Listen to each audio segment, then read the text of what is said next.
Welcome to the Slop Temple. We pray this video helps. In this video, I will explain how to make chicken noodle soup. First, select a 3 to 4 pound whole chicken or bone-in chicken pieces for the richest broth.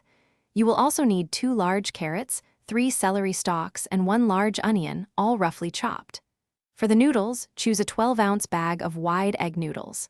Don't forget your seasonings: 2 bay leaves, a teaspoon of dried thyme, and a half cup of fresh parsley. This foundation ensures a deeply flavorful and comforting soup. To create a truly rich broth, place your chicken and chopped vegetables into a large pot with 8 cups of cold water. Bring it to a gentle simmer, then reduce heat and cook for at least 2 hours. For an even deeper flavor, stir in 1 tablespoon of chicken bouillon. Remember to skim off any foam that rises to the surface during the initial 30 minutes. Once cooked, carefully strain the broth, setting aside the chicken and discarding the cooked vegetables. After the chicken has cooled slightly, remove the meat from the bones and shred it into generous, bite-sized pieces.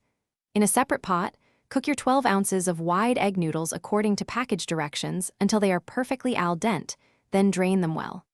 Now, dice 1 cup of fresh carrots and 1 cup of fresh celery. Add the shredded chicken, fresh diced vegetables, and cooked noodles back into your rich, strained broth. Now for the final touches. Taste your soup and adjust the seasoning with salt, freshly ground black pepper, and a small pinch of garlic powder to your liking. Stir in a generous half cup of fresh, chopped parsley right before serving.